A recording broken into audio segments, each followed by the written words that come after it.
on getting a rodeo ride and then flattening him out and doing a square grip Hadaka Jime. Okay, it's pretty basic Hadaka Jime. But really basics work.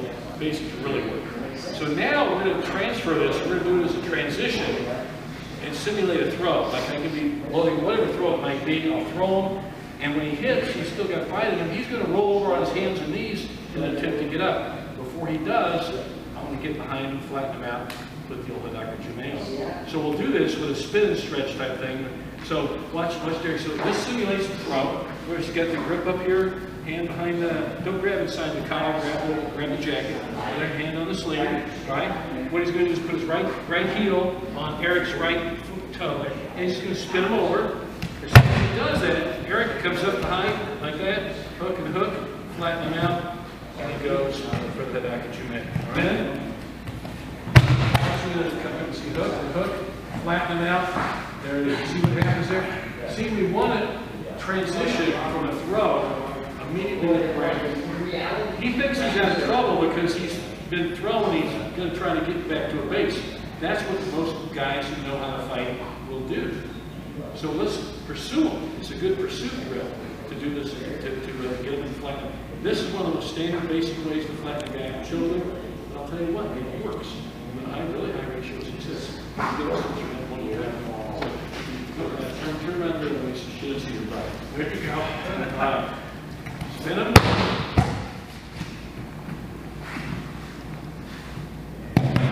And you notice we drilled earlier that we're working on going quickly to your preferred side.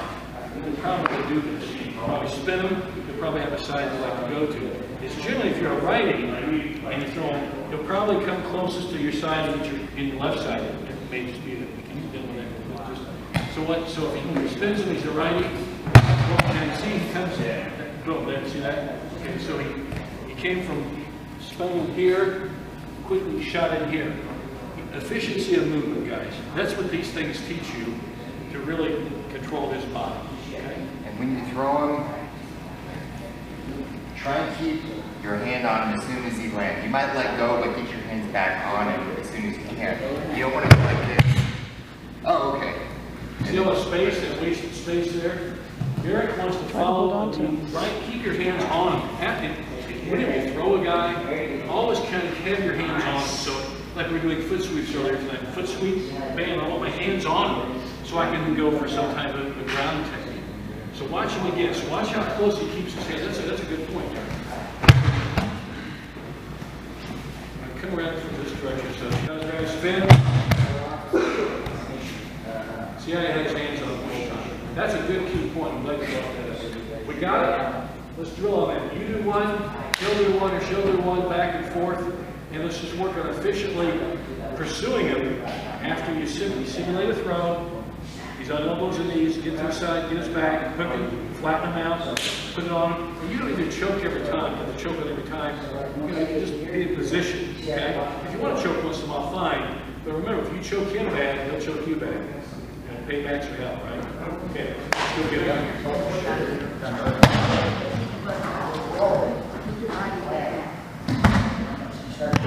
That's good, right? When you open your hip, you're holding the back of your foot.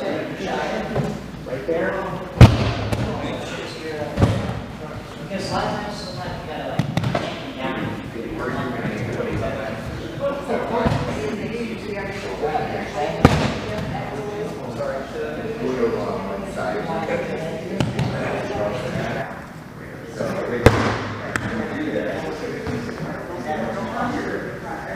Okay, let's point out a few things. You got the gist of the drill. Now let's point out a few things that you want to, when you do your transition, you want to shave off all the rough edges. You want to be as efficient in your body movement as you can, okay? So, Derek's going to come in, he's going to do spin. Okay, now watch here. What he does is, come on, just pretend. Derek just took him down. Bam! Derek's going to fight his heart. He's on his knees. He's on a good base. This guy knows how to fight by getting up to a base. He knows what he's doing, right? Notice Derek has not really lost control of his hands. It's really important. So now when he comes in here, he comes to the near side. When he does this, he quickly jams that knee in there, or that foot in there. He wants to get quick control of the near leg. So start your near leg ride, basically. when your hook's in. And okay, so when he comes in, watch this, boom. See how he gets that first hook in there? Then you don't have to make a big, wide, looping move like we talked about before, like you're getting on a horse, riding a horse or something. Yeah, you don't want to do that, okay? Because he'll get away, or he'll grab you, or do something to you. So he's turned him over, he's got him down, hook, and hook. Now, once he's there, you notice, now he can hook him out, and when he flattens him out, just like some of you guys were doing, see how his feet, if you want him, you want his feet riding up high. You want him flat on a pancake with all the weight in his chest. Then you can reach in there and catch the choke, okay? And it is a choke because you're blocking off the airway. You're blocking off the trachea. So it's a real choking action. And it hurts. This form of Hadaka Jime is really, really nasty, okay? All right, one more time, just do the spin and stretch. Just so you see it here, guys. Well, watch efficiency, bam, bam, flatten him out, and he goes for the strangler or the choke, right? Shave off all the rough edges because transitions are a huge part of what we do. From standing to ground, ground to ground, any position, transition from one control to the next control. But have something in mind. This time I want to choke, okay? All right, a few more reps. I'm sorry. Two things on that. If you're having trouble just figuring out where to get your hands, try to aim to get one hand right there behind the collar and one on the belt. You might not get it, but you'll get somewhere in that region. And then eventually you get to the point where it's just flat hands. But if you try and get a grip first, that might help. Okay, second thing, when you're coming around, put that foot in deeper. Don't stick your feet right here, okay, like you really are trying to ride a horse. This is requiring me to be stable on my feet with my knees out. He starts moving around, and now I'm having to use my hands to stabilize myself, and before I know it, he's out. Your hooks poke in through his legs. That also helps you flatten him out. The more my feet push that way, my hands push this way, the more flat he gets. Okay? So I'm not actually folding him forward over my feet, I'm pushing my feet out backwards and my hands up forwards. That's how you make it more efficient.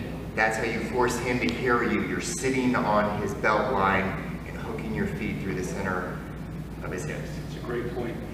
You're forcing him to carry your weight, and then you're flattening him out. And it's the worst place in the world is really flat on your face with a guy on top of you wanting to choke you or lock you or something. That's a bad place to be. Great point.